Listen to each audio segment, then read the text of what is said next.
PMA, le poste médical avancé, est un ensemble fonctionnel destiné à faire face à un afflux de victimes suite d'une catastrophe, accident, attentat, catastrophe naturelle, technologique, dans le cadre d'un plan ORSEC, exemple plan rouge, mis en place à partir de 12 blessures graves. Il permet de regrouper les victimes en grand nombre, les accueillir, les identifier, les enregistrer, les trier et leur délivrer les soins d'urgence puis les évacuer vers les hôpitaux. L'organisation générale de la chaîne de secours. Il y en a 3 grands principes. 1. Petite noria, c'est-à-dire ramassage aux zones d'accueil et tri. Cela consiste à prendre en charge les victimes sur les lieux sinistrés chantiers et à les ramener au plus vite auprès des équipes médicales. 2. PMA, c'est-à-dire tri initial des urgences en fonction de la gravité de blessure et la catégorisation des urgences, prise en charge médicale adaptée. 3. Grande noria, l'évacuation, pour évacuer les victimes vers les hôpitaux par les ambulances, l'hélicoptère ou par d'autres moyens.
Triage. C'est un classement des victimes en différentes catégories selon la gravité et les priorités de traitement. Il y en a 4 classes. La première classe, celle d'un blessé très grave qui demande un soin immédiat et qui n'attend pas. On met alors un bracelet aux bandes rouges. Deuxième classe, celle d'un blessé grave ou blessé sérieux. On met un bracelet aux bandes jaunes. Troisième classe, blessé léger ou impliqué, c'est-à-dire qui demande un soin léger ou un soutien psychologique. On met un bracelet aux bandes vertes. Quatrième classe, celle des décédés, zone de dépôt mortuaire. On met alors un bracelet aux bandes noires.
تهز هز حضرتك باش تمشي امشي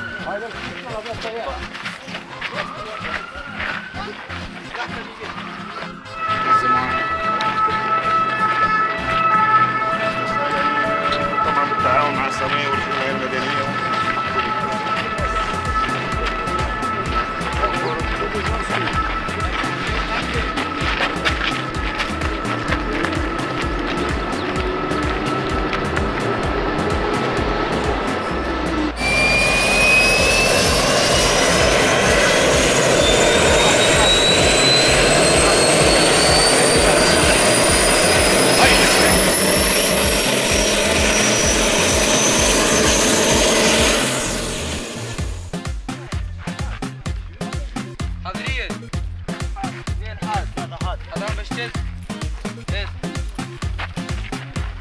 تمشي امشي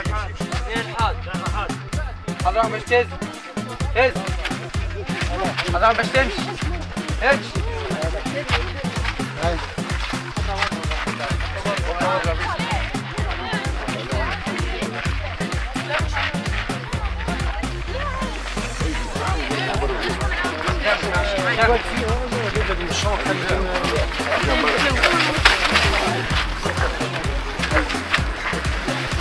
brûlé.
Auriculothérapie.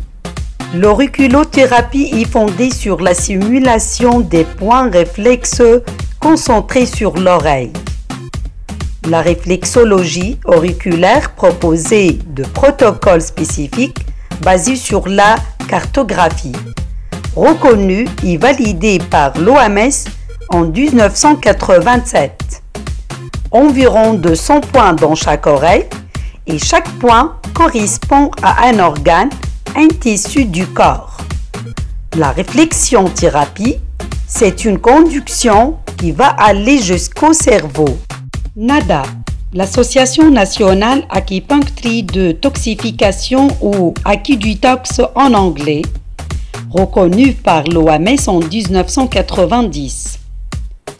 La méthode ou le protocole NADA consiste à l'insertion de 5 petites aiguilles fines, stériles, sur la surface de la peau de l'oreille externe, sur des endroits spécifiques. Point 51, 55, 95, 97, 101. Les 5 points sont des points standards pour le traitement et chaque point va donc provoquer une réaction nerveuse sur le cerveau. Comme l'exemple, le clavier et l'ordinateur. Le cerveau, par exemple, comme s'il était l'unité de l'ordinateur. L'oreille, qui est commandée à distance, comme si c'était le clavier de l'ordinateur. Le protocole NADA a été développé au cours des années 70 par le professeur américain M. Michel Smith à l'hôpital Lincoln à New York. Le docteur Michel Smith décédé récemment le 24/12/2017. Les indications du protocole NADA au AccuDetox. Le protocole NADA est utilisé pour combattre les dépendances et les addictions comme la drogue, le tabac, l'alcool. Le protocole NADA est aussi indiqué dans le cas de stress traumatique, c'est-à-dire destiné essentiellement pour les personnes victimes, témoins immédiats d'événements traumatiques comme les accidents et les catastrophes. Le protocole NADA est indiqué essentiellement dans les cas suivants. 1. Diminuer le stress, l'anxiété, la nervosité, l'agressivité, la tension et l'obsession. 2. Améliorer l'autonomie, la vitalité et la confiance en soi. 3. Favoriser la relaxation et la paix intérieure psychologique. Finalement, soulager la tristesse et le deuil. Sur le plan pratique, le protocole NADA est utilisé comme traitement suite à l'événement du 11 septembre 2003 à New York et Bataclan à Paris le 13 novembre 2015. Pour conclure, nous pouvons dire que l'auriculothérapie a donc des résultats spectaculaires. Ce que nous demandons en tant que comité Croissant Rouge à El Guettar, du NADA en Tunisie, c'est d'intégrer le protocole NADA par le ministère tunisien de la Santé et la Fédération internationale de la Croix-Rouge et du Croissant Rouge.